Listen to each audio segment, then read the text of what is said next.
So I am Aslı. I'm the managing director of Endeavor here in Turkey. I have had the pleasure of working with a lot of entrepreneurs who have gone global, who have died trying to go global, who couldn't even imagine going global. But now we have on stage three companies in various stages of life, and they will talk about their experience. And obviously, I think one of the,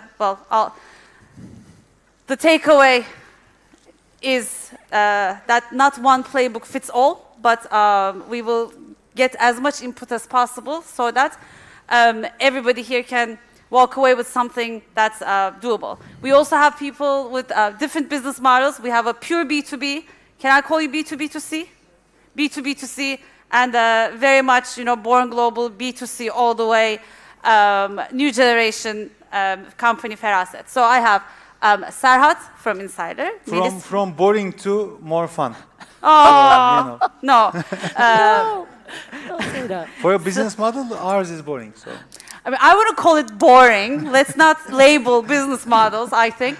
But we have Serhat from Insider, Melis from Wellbees, and Burak from FERASET, with the most Turkish name possible, but the most global company from day one. So maybe we'll talk about that a little bit too. So Serhat, let's start with you. Let's go. Obviously, everybody here knows about Insider's present state and the success and how global you guys are. And I think a lot of people have heard the story, but I think it's always important to mention, when you first went global, you went to East first. So can you talk a little bit about how you took that decision? Because this was, now we're talking 10 years ago. It was even more of a mystery than it is now. Even now it's a mystery, the East, the Singapore and even the bigger countries like Indonesia, you were just in Jakarta. So how did you decide to start from there? So I think as entrepreneurs, we have to have two different people within the same body. So one is you need to be so ambitious, but one of them needs to be so realistic. So 10 years ago we were not ready to go to US. We have to be realistic. Our product was not ready. I was not ready. We didn't have money. But we had to go. We had to, go global. And then, in Turkey we are sitting East and West. I look at West. I look at East. Then let's go East. Nice. And because it was, cheaper to make mistakes over there. It's not because the market is not mature or so. I mean, what we are doing, actually, the Asia is more mature than the US or any other markets. But it was more, as I say, we were much more ready, and it was easier to make a mistake, cheaper to make a mistake, because you will absolutely make a mistake. I think that was the thinking process. Maybe for the audience, first I went to Singapore. I don't know, we got friends from Singapore, because what they are going to be hearing is not pleasant. I spent there... Peter is all the way in the back, jumping up and down. Peter is my hero, so, watch what you say. And, first went to Singapore, spent there 3 weeks, and I say, this is not the right place. Right place is Indonesia. No one wants to go there, no one wants to live in Jakarta, but this is the real place that you have to be there. So then I have immediately relocated to Jakarta. I just came from Jakarta just 3 hours ago, by the way.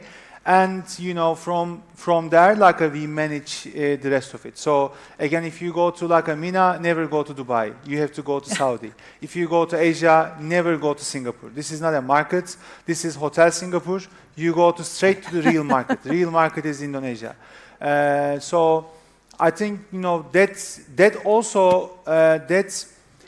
decisions made a huge difference. Yeah. Because if I can tell you, if I stayed in Singapore, if I hired those guys in Singapore and spent that money, no local markets, I don't think that we could have achieved what we achieved so far. But going to Indonesia, making that move, then onboarding the entire team from there made a huge difference. Nice. Thank you. Melis, so Wellbees, for those who don't know, is an employee well-being platform. Wellbees could have been a local business. I mean, Turkey's kind of big enough. You know, we have big enough corporations that could buy. You know, we have companies such as Wellbees, not in the same space maybe, but selling to corporations, you know, learning management systems, all that. They're local, they do okay. What made you, because you started to go, and yours wasn't one of those stories where like, well, we'll conquer Turkey first and then we'll see, which is sometimes the advice you get. Still to this day, sometimes you get that advice. But you didn't take that advice. So what did you do? So when you look, let me start all the way in the beginning, right? So when you look at the world today, the past 10 years, we had more crises than in the past 100 years. And that has a toll on us, on all of us, by the way. When you look at the numbers, negative sentiment is on the rise. Like feelings like stress, burnout, anxiety, they've doubled in the past 10 years. And this has created a depth on your employees today, which is why employee well-being has become a thing. It's a $60 billion industry and it's growing. And the beautiful thing is we started out roughly 6 years, I mean, I started out 15 years ago with the whole well-being thing, but 6 years ago we started out with the platform, and when COVID hit, we already were 2 years into it, and people have started calling us, all of these multinational companies in Turkey we were then working with started calling us and saying, do you have this in Arabic? And I would be like, oh yeah, sure, and I would hung up, and then like we would literally code that within the next 24 hours and call the client back saying, you know, your platform's ready, we're ready to go. So it was pretty much organic growth in the beginning. So. Which doesn't usually work. You think so? Yeah, I mean, from what anecdotal, but you know, there are a lot of entrepreneurs that will go, I'm working with X and X multinational here, and they will take me to blah, blah. We applied for this internal award. We got the best blah, blah award, whatever. But it very rarely, I think, because they tend to be very like silo businesses. So that's also interesting that worked out for you. So this is one thing I learned from Serhat. So in the beginning of the years when we were trying to go global, you know, like I learned from the best. So maybe this is the best advice out there. You know, just stick to Serhat and ask him all of the questions you can. Thank you. No, really. Like I don't know how many times he picked up the phone when I called him. Like it's the best advice I can give, because like a founder who has previously scaled abroad can solve a lot of questions for you, which you cannot, you know, on your own. But coming back to your question, what really worked, I believe, was HR. We're selling directly to HR. Yeah. At the end of the day, Wellbees users are the employees themselves, but we sell to HR. And HR, because they've made such an amazing case in Turkey, they were just, you know, in their COVID calls that they were having with their international peers, they were like, we already have a well-being platform out there that's digital, which is normally, you're right, I don't think that could have worked, but in a crisis mode, that's how we started scaling. That's awesome. For everybody, Melis is one of the best cases of founder living the company's mission, in my opinion. Like she lives and breathes wellness. I knew her before she started Wellbees. You were organizing football competitions for women. And I think that's very important, especially when you're working in such a emotional field, let's say maybe. Yeah. And then we have Burak, who's newer to the game, or even though he has an exit, by the way, in gaming, and now he's doing apps, B2C from day one, global from day one. You know, we have a saying in Turkish, peşin satan veresiye satan. He's like the guy who's like, you know, it's easy for us to go global. So can you talk a little bit about that? Because like you're sitting here and you're selling to the world. Of course. Thank you for inviting me, by the way. It's an honor to be here. And please give the names of your apps and stuff so that everybody can find out what the FERASET let me does. give you a brief summary. So I'm 27, by the way. I started my first company at 21. And it was called Zero Sum Games. And we sold it to Rolex Zynga Group in 23. When I was like 23 years old, sorry, when it was 2021. Then after 2.5 years, I worked there as a studio director under Take-Two when Take-Two bought Zynga. Then I wanted to again do something global, which like is was my passion from the start. So when I went to Robert College, then Boğaziçi University for Management, etc., I was always into global stuff. So my dad has, after Big Four, one of the biggest firms in audit and CPA. But B2B is not my area. I don't like it so much because like you work with the best, hundreds of people, billionaires, but they're usually, I don't have the patience to be their psychologist, so I'm not a babysitter. So I wanted to do B2C always. So when I started gaming, coming to gaming, I saw that there might be something also very large in the AI space when ChatGPT moment happened in 2023. So I started FERASET. This time I wanted to name it a Turkish name because I wanted to prove the world that you can create a global firm from Turkey. Even if you call your company Apple, you can be worth trillions. So it doesn't matter. So what we do is basically we do generative AI mobile, like generative AI media apps in photo design and music and video in all categories of App Store. And we have Aura, Hexa, if you check the names. And now a video app coming up called Pixelflow. And we are active in more than 100 countries and now like reached more than 40 million people all over the globe. And you've raised one round, or like I guess two rounds of funding. And when you don't localize for any markets, correct? Is it the same product everywhere? We localize. We localize our. For example, when you start from the start of the experience, you start with the ad. Like the first, you show the ad on Instagram, TikTok, etc. We have to localize that. So we localize the person talking, which is also created by AI usually, to that country, to that geo. And then we localize the app in terms of language, in terms of sometimes the UI UX as well, to the country. So if the app has the product market fit, which is in my opinion when it passes over $1 million in revenue, then we start to localize in different countries. We have a list of countries that we know that work, and like there's a lot of demand in generative AI, so we just start localizing. And I'll get back to Serhat. But when you first started doing this, I mean, there was a time when you guys were dismissed as ChatGPT rappers, you know, and then another time when I guess the markets realized that, okay, distribution is important and the infrastructure is becoming the commodity and not the apps perhaps, because the apps there's a lot of creativity and marketing knowledge behind that. Did you go through that cycle? Like, how do you see the market seeing you right now? Exactly. So I think generative AI first like started with, of course, the generative training companies. So you can think about OpenAIs, etc. They trained the models. So after that, it came to the FAL guys, for example. They created the infrastructure layer. Now I think it's time for this layer, the last layer, which can be called the consumer layer. So we are playing on that field. And as you said, for a while it wasn't very obvious for investors or anyone to that's the opportunity there. But I think we proved ourselves. Yeah. Well, I have more questions, but Serhat.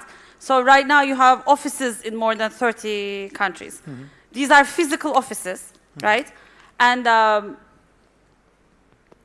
was that the plan always? I mean, how big is the biggest office and how small is the smallest office? Let me think. You know, one of the biggest one is right now US is big, Brazil is quite big. Mm-hmm. So there are around like 100 people. Wow. Then the smallest one should be Thailand, 10, 15 people. So even, Thailand is bigger than our office in Turkey and Endeavor. So how do you keep what has become your go-to solution for keeping these offices in sync and creating this culture? Because Insider, as we all know, is when you ask what differentiates Insider in such a competitive market, you guys usually say, it's our culture, we work like our life depends on it. You know, it's because we have zero optionality, no plan B. Does the person in Thailand feel the same thing? Mm-hmm. You know, automatically no, but what we do, we just like go and visit there. So that's why, you know, for the past week, I was on the way, I traveled all of our offices in Asia, and then you go and you talk with people. You tell as a founder, you tell the same goddamn story all the time. So for the last 10 whatever years, that's what we do as a founder. You have to be master on this, tell the same story like you are telling for the first time. And if you do this, and of course I always say, if you just do the hiring well, and if you be very open with the people, then the rest is not taking care of itself, but then by having a close touch with the team, it happens. And also, one maybe technical thing for the audience, we always relocate a couple of our people to the offices.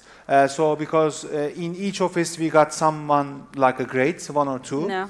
And then the moment that I see that, we have if it is you need to manage those with some sort of milestones. I always tell myself, are they able to deliver what I would deliver, 70% of what I would deliver over there? That is good time for me to move on to the next office. How long does that usually take? It depends. I mean, if it is Korea, it takes forever in your life. If it is, U.S., Brazil, or any other country, and depends on of course, the person that you find as well. So you do that part, and also you do lots of relocation. So then you see that I have great people over here that I should send that people to another office, so then they can maintain that culture and momentum and intensity. Over here, I mean, lately culture word is being used a lot, so I don't like this word anymore. It is more like an intensity, speed, and maybe more important, the urgency. In most of the people and most organizations, they don't have urgency, and that drives me so crazy. I mean, I just saw one of the entrepreneurs over here that he asked me an introduction, and I made this introduction. He's not following up. He's not calling. He's not calling me back. He doesn't have an urgency, and his revenue is $3 million ARR. And I am asking, come on, where is the urgency? Serhat WhatsApps you in the morning. If you don't reply by lunch, you get follow-up by 2 p.m., right? I think some of us have lived this. And I owe 10% of my pipeline to Aslı, by the way. So, she is a great networker. So I think, you need to have this exchange in the offices to create the urgency, to increase the intensity. And if you are just creating a winning team, then it just spreads. So that's how we do it. Is it getting easier?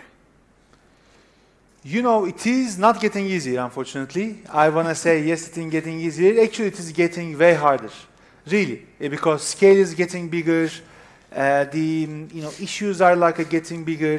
But the good thing is that you just get better. And if you do, things are getting harder. And I think the math over here, things are getting harder.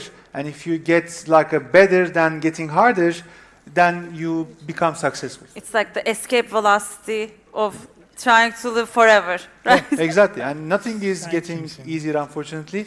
Anyone tells you so, don't believe. You just have to get better at a pace faster than it gets harder, and then you're one step ahead. Exactly. Melis, so I mean, your product is about people. People are, I mean, maybe, well, I guess this is debate. Are they different or same everywhere? Very good question. Thank you so much. Let's solve all of the people problems now. Yeah. All lights on Melis, please. We're going to the philosophical discussion part. But this is a very relevant question that people are living around the globe, because when you look at the problem of well-being today, you will see all of these negative sentiment that I just mentioned. In Turkey, you're seeing 70% of people stressed out every single day. That number globally is 40%. So yes, there is a difference. We talked a lot about resilience, right, in the beginning of today. But yes, people are very different, and they're the same. Unfortunately, when you look at my business, you will see that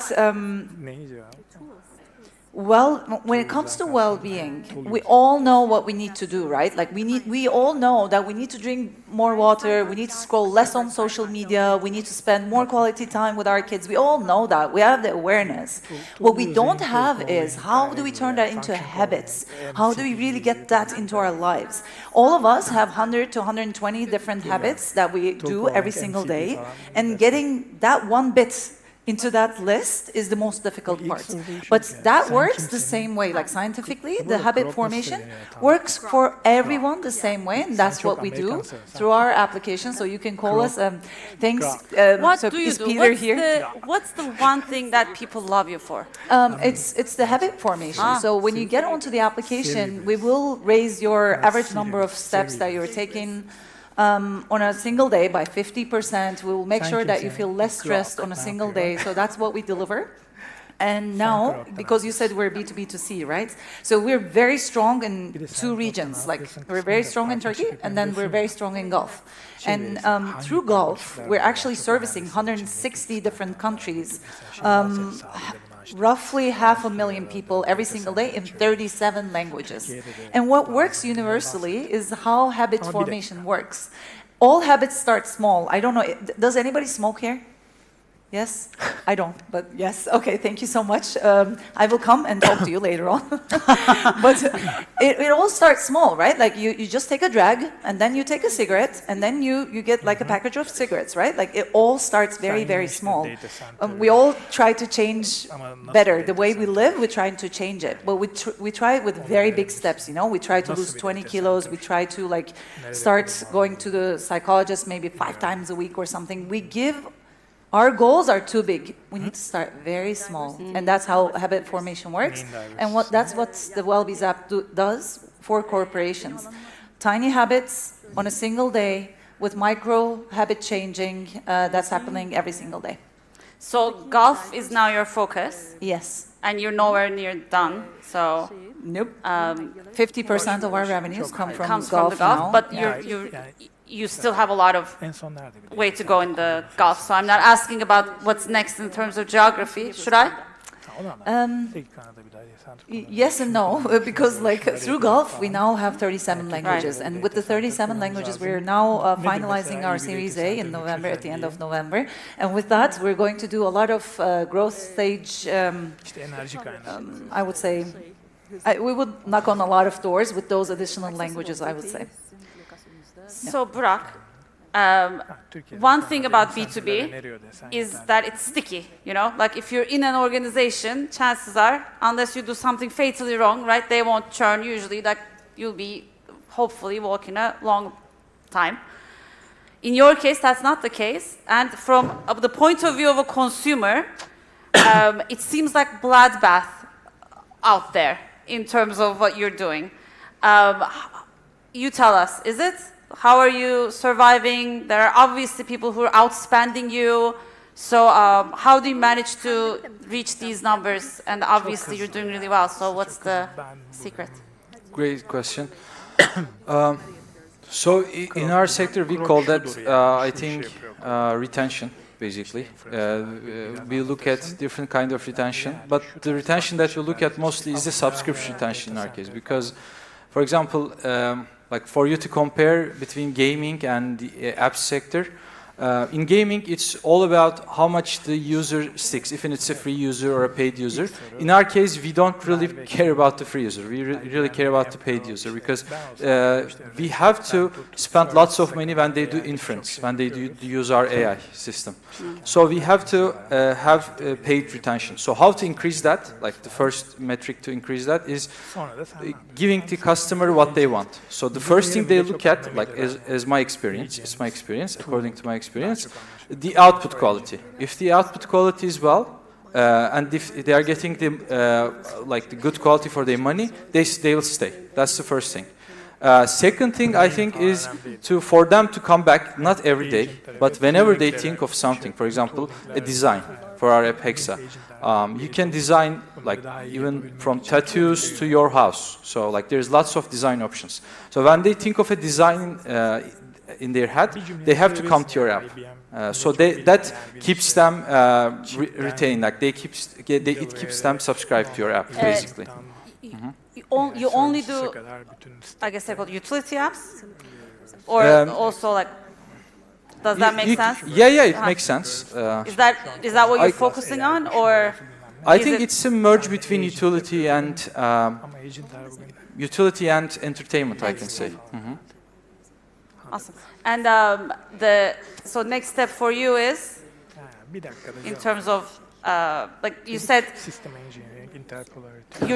and I guess this is a question for everybody. Like, how do you test a new market without overstretching yourself, right? Because like every test, every flirtation with a new market requires money. In your case, maybe it's putting marketing dollars into a country. For you guys, it's actually like it's personal time, travel, disrupts other things. So let's start from you, and maybe everybody can take this question. Like, how do you test a new market without overstretching the rest of the organization from depleting your resources? I think that's like one of the. I think it's the beauty of our sector. So for us, apps companies or gaming companies, it's much more easier to test a geo. So we usually start with the US, first of all. If we see traction, we go to the markets, for example, EU, etc., which are close to the US in terms of purchasing power. And they have same sense of style, same sense of like culture in terms of that. You can call it the Anglosphere or Pax Americana, but it's harder to test, for example, APAC. Like in Japan, in Asian countries, it's much harder to see the same result with the same creative. So what we usually do is we test first in the US. You can, by the way, test in Canada or other countries as well, if you want to go for a cheaper test. Until like we spent around $25,000 to $50,000 to see real traction. Like is there a demand here? If we see that demand in our app, then we start to localize for other regions as well. Got it. Melis? It's the insider playbook, so I'm going to say it, and then he's going to replicate. You tell it first, and then he I'll can tell it first, decide and then whether we'll you see. learned it correctly or not. He will vote, and like he will give me a score on that. So basically, first the founder goes, like either you go physically or you go like virtually. You knock on the doors of a couple of HR professionals. You don't try to sell. You just say, hello, I'm just here to get your opinion on something. What do you think of this product? Once you pass that test, you feel like, okay, there might be something going on here. In B2B, most of the time, where we get most of our leads is through events. So we book an event and try to see if this could turn into something. And after that, we have a 1-month POC program. So it's a fun, like normally our clients are like 100K and above, so enterprise clients, annual contracts. But what we do is a 1-month POC program. So we offer it to them, right? So free. Not free, still. Nice. We charge. If you give something for free, nobody's going to care about it. I don't think. So we always charge for everything. But the POC is very small, and then we see how many of those people that we captured during that event tend to sign up for that POC. And now with this round, what we're going to try to replicate is doing that minus the event thing. So can I do this? First, testing the markets through these founder calls that Serhat always told me about. And then if there's interest and if the market is doable, then do it through digital marketing, through the POC thing. Did you get pricing right the first time? No, absolutely not. Yes, I think Turkish founders, well, maybe this goes for everybody. Maybe this goes for everybody in their local market, unless you're in the US.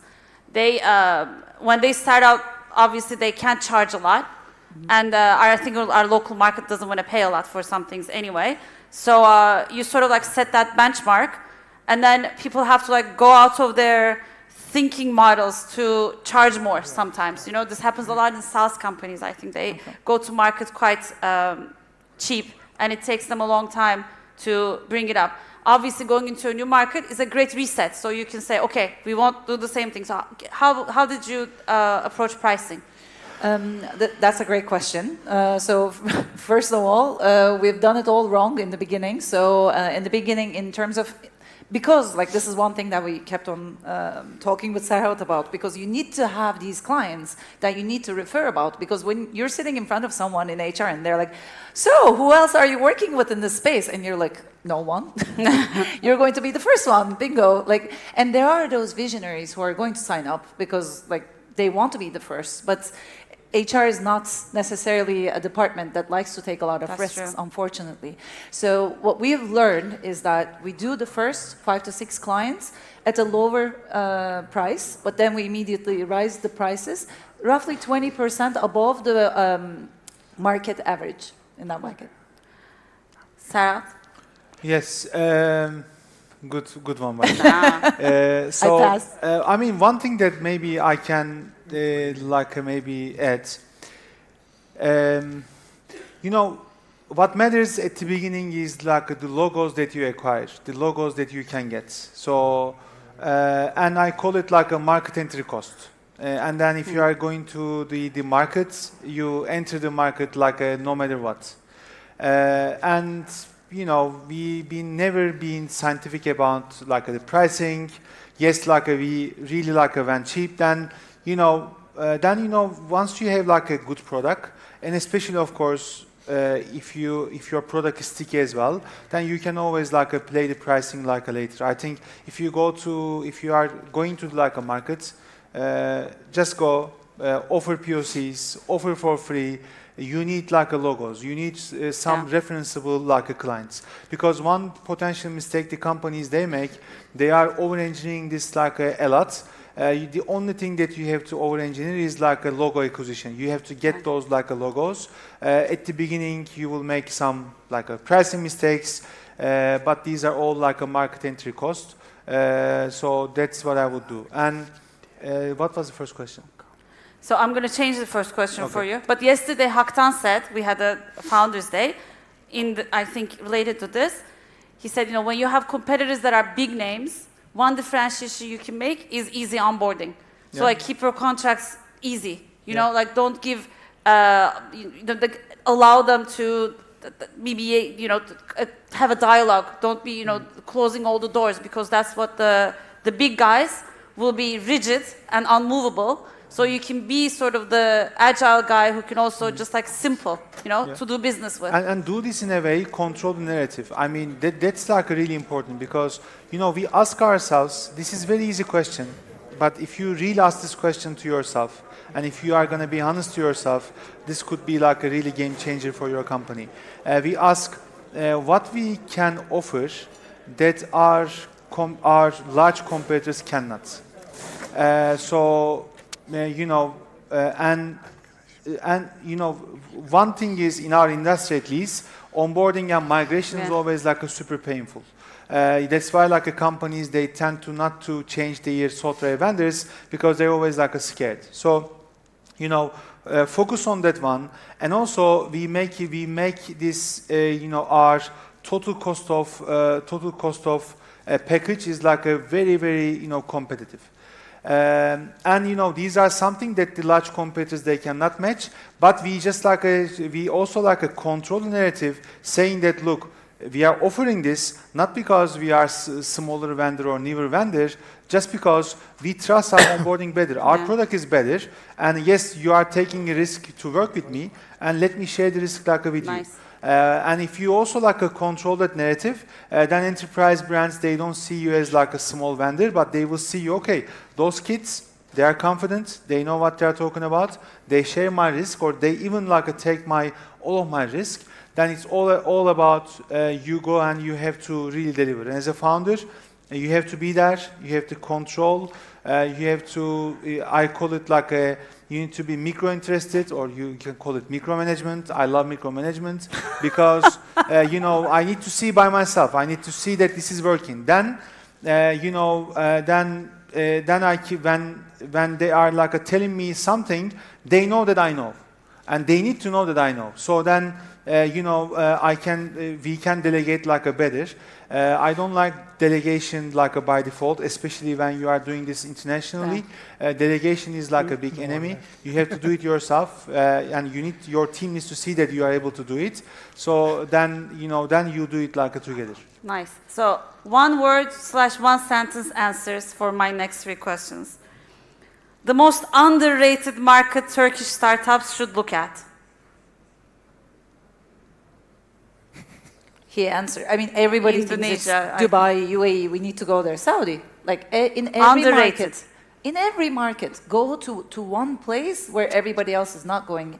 Competition is your enemy, as Fatih said. Like, just go away from them. Like, go tap into markets where nobody has thought about. But Saudi is crowded, no? Saudi has become crowded. Yeah. But yani, for now, for me, it's Yeah. Qatar, for example. Nice. Yeah. Latam. Latam. For us, AI companies. A market, I guess maybe this is for Serhat. I don't know if you guys want to answer, but a market you would never go back to. Ever, never. I will say this in a really tactical way. There is no market. I mean, if you find the right people, you should go to like a market. Yeah. For example, I remember back then we never thought of opening an office in Poland. We could find like a great guy, and we open, and that was Doing like a really great. well. So, but of course, like some markets like Japan, Korea, that you have to be there and you have to be very careful because this is a completely like a different world. Other than this, I see that like most crowd is like a Turkish here. We are Turkish, we can go, we can adapt. So it is like in Latam, we got a huge operation over there. We are same. Then I go to France, we are same as well. So I go to Mina, same. So, that's also like helps a lot. So, but I think Japan and Korea is a place that everybody needs to be careful. Careful. Melis, do you have one that? I have a great Germany story if you want to hear. So again, as Serhat told me, you have to go into the market yourself. I went into Germany thinking, my father is German, and like I'm a German high school graduate. I'm going to ace this whole country. It didn't work out that way. Like the GDPR was very difficult. Like they wanted to see a German team in front of them. They wanted us to talk Hochdeutsch, and it wasn't just Hochdeutsch enough when I spoke. So it was just so complicated. I was like, no Germany for us for now. Like UK, the same. We learned what they're doing now, like conquering everything else before the U.S. makes perfect sense. Like do everything else beforehand with the money you have, Right. and then scale the process. Burak, is there any market that you put, like even though you put money, sometimes good money after bad money and just didn't work out? No. No. In 1 year's time when we're back on the stage, maybe you will have a different story. Try, and this is what, you're not taking enough risk. Thank you so much for being with us today. Our next panel is the Turkish superstars working in the AR world globally, so we want to leave the stage to them before it gets too late. Guys, I mean, obviously this is what this whole day is about. So thank you for being on the stage, but also making yourselves available yesterday, today, for conversations. And everybody's got a lot to learn from each other. And of course, at Endeavor, we believe that the magic happens when entrepreneurs talk to one another. So the stage is great, but I think everything happens in the outside area. So thank you for taking the time. Thank you. Thank you.